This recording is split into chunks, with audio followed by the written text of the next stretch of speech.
Hello student, आज हम Chhattisgarh GK में जो छत्तीसगढ़ का इतिहास है, द हिस्ट्री ऑफ छत्तीसगढ़, उसमें क्या क्या हमें पढ़ना है, सिलेबस में क्या क्या चीजें रखी गई हैं और किस प्रकार से ये इंडियन हिस्ट्री से अलग है। और कुछ चीजें आप देखेंगे सीजी हिस्ट्री में स्पेशली, तो जब हम हिस्ट्री को अप्रोच करते हैं, हम पढ़ रहे हैं स्पेसिफिक छत्तीसगढ़ का इतिहास, हिस्ट्री ऑफ सीजी, तो इनमें से एक पोर्शन ये होगा जो यहां के लोकल डायनेस्टी होंगे और एक जो आपका इंडियन हिस्ट्री के साथ ही टच करेगा। तो दो रूप में आप यहां पर स्टडी करेंगे।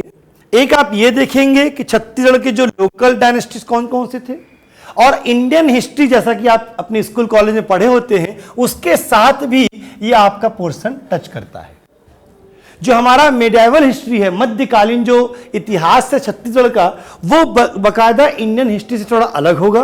पर जहां तक हम बात करें हिस्ट्री ऑफ मॉडर्न इंडिया की, आधुनिक भारत का इतिहास जैसा कि आप सुनते होंगे, तो जब हम आधुनिक छत्तीसगढ़ का इतिहास पढ़ेंगे, मॉडर्न हिस्ट्री ऑफ सीजी, तो यहां पर सारे इंसिडेंट, सारी जो घटनाएं होंगी वो स्वाभाविक सी बात है कि वो इंडियन हिस्ट्री के साथ जुड़ेगा।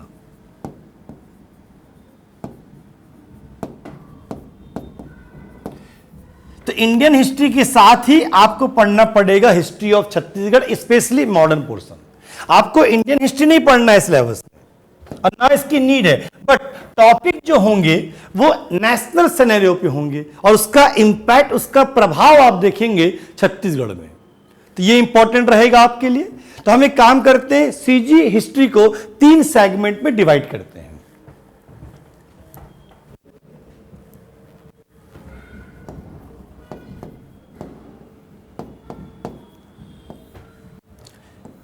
एक हम लेते हैं प्राचीन इतिहास,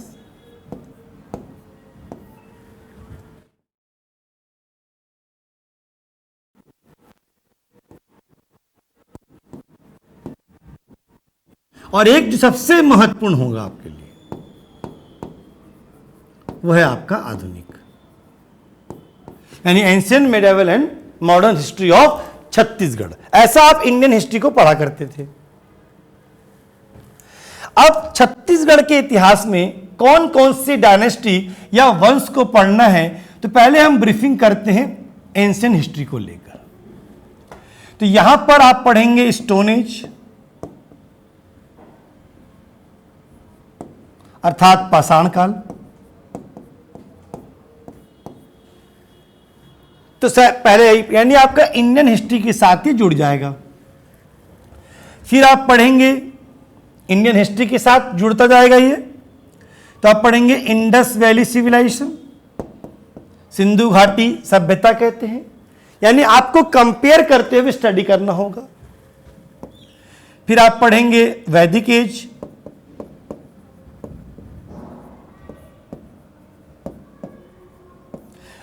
रामायण एंड महाभारत,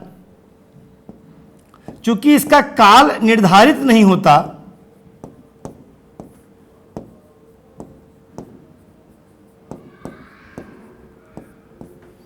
तो इनका भी आप अपेक्षित अध्ययन करेंगे। छत्तीसगढ़ के परिप्रेक्ष्य की बात करूं तो रामायण एंड महाभारत का जो काल होगा वो बहुत महत्वपूर्ण होगा आपकी इस हिस्ट्री के लिए। इसके साथ आपका महाजनपद काल है, ये सब इंडियन हिस्ट्री का पार्ट है। जब लोकल डायनेस्टी आएगा तो वहां पर हम स्टार लगा देंगे। मौर्य हैं, कुषाण हैं, सातवाहन हैं, गुप्त और वाकाटक हैं, ये सब इंडियन हिस्ट्री का टॉपिक है। साथ में आपको छत्तीसगढ़ के रेफरेंस में पढ़ना होगा।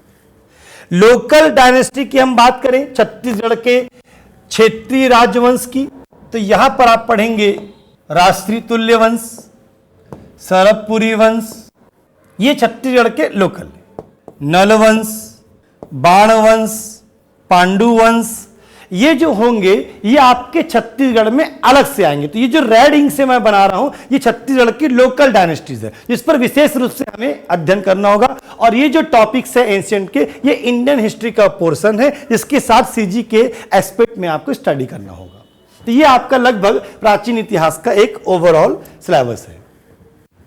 मध्यकालीन या मिडिएवल की बात करें तो इंडियन हिस्ट्री से ये बिल्कुल ही अलग है। यहां पर आप अध्ययन करेंगे कलचुरी।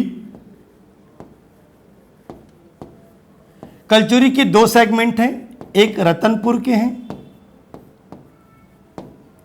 और एक आपका रायपुर के हैं। तो इनका ओरिजिन, इनका कंट्रीब्यूशन, इनका एडमिनिस्ट्रेशन सब पढ़ेंगे यहां पर। फिर आप पढ़ेंगे नागवंश, कांकेर के सोमवंश और बस्तर के काकतीय वंश।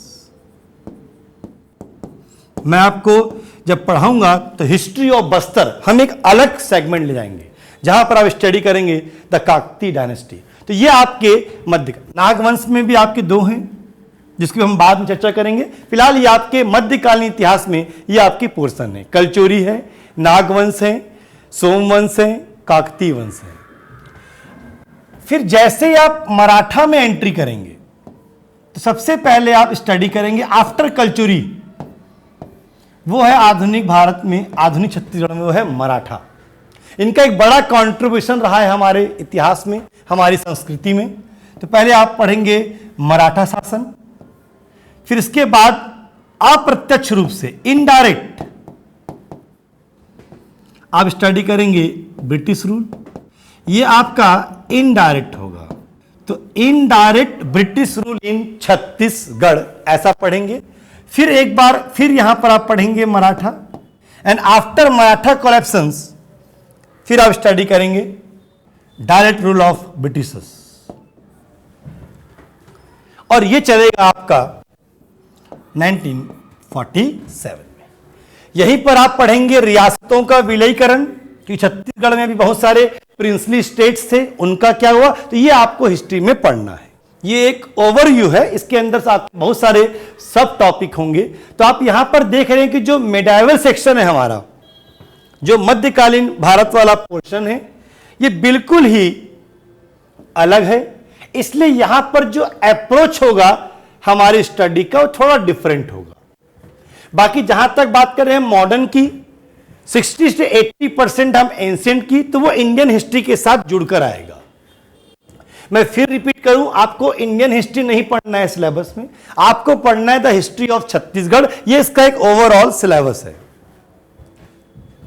तो कुछ लोकल डायनेस्टीज के बारे में पढ़ेंगे, उनका कंट्रीब्यूशन, और इसी के साथ इसी हिस्ट्री में मैं आपको आर्ट एंड जो कल्चर का पार्ट है, कला और संस्कृति, इसमें आपका लिटरेचर भी आता है। मैं बताऊंगा कि आर्ट एंड कल्चर में पढ़ते क्या है। तो जो आर्ट एंड कल्चर, कला, संस्कृति और साहित्य है, तो एंशिएंट एंड मिडाइवल यानी प्राचीन और मध्यकालीन के जो सेक्शंस होंगे, यहीं पर मैं आपको पढ़ाता भी जाऊंगा। जैसे टेम्पल आर्ट है, स्कल्पचरल आर्ट है, आपके मूर्ति कला है, मंदिर कला है, उसके बारे में भी हम यहां पर अध्ययन करेंगे इसी हिस्ट्री के साथ। हाँ, जो आज का आर्ट एंड कल्चर है वो आप सेपरेट एक टॉपिक के रूप में पढ़ेंगे, पर जो हिस्ट्री का पार्ट होगा, कोई मंदिर बना है, मंदिर किस कला का है, तो किसने बनाया है, साथ ही साथ हम उसके उस आर्ट का भी अध्ययन कर लेंगे। तो इसी इतिहास के साथ आप आर्ट एंड कल्चर, जो हमारा प्राचीन हिस्सा है, हमारा मोन्यूमेंट्स है, वो यहीं पर आप अध्ययन कर लेंगे। मॉडर्न के साथ आप एडमिनिस्ट्रेशन पढ़ेंगे। बहुत कुछ यहां से भी आपको सीखने मिलेगा आज के एस्पेक्ट्स में। तो ये ओवरऑल आपके छत्तीसगढ़ के इतिहास का सिलेबस है।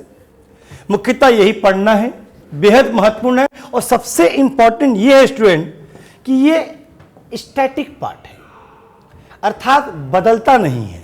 तो अगर इसे तैयार कर लिया जाए एक बार, तो लगभग आप ये मान लीजिए कि जितने भी क्वेश्चंस हैं, जैसे मान लीजिए 50 क्वेश्चन हैं, तो 15 क्वेश्चन से लेकर 20 तक history and art and culture से पूछे जाते हैं। ये सेक्शन ज्यादा भी हो सकता है वेटेज, इसलिए आपको अच्छे से पढ़ना है। बहुत फैक्ट होंगे पर साथ में कॉन्सेप्ट भी होंगे। तो मॉडर्न एंड एंशिएंट में आपको ज़्यादा मेहनत नहीं करनी होती क्योंकि वो इंडियन हिस्ट्री के साथ जुड़कर आएगा। हाँ, ये जो सेक्शन है इसे विशेष रूप से हमको पढ़ना पड़ेगा और इनका कंट्रीब्यूशन देखना, विशेषकर जब आप मॉडर्न पढ़ेंगे तो हमारे लीडर का क्या कंट्रीब्यूशन रहा है नेशनल मूवमेंट में, इस बात पर भी हमारा फोकस रहेगा। और क्लास मैंने पहले कहा बायलैंग्वेज होगी, दोनों लैंग्वेज में डील किया जाएगा आपके लिए, फैक्ट भी, कॉन्सेप्ट भी एंड द नोट्स भी।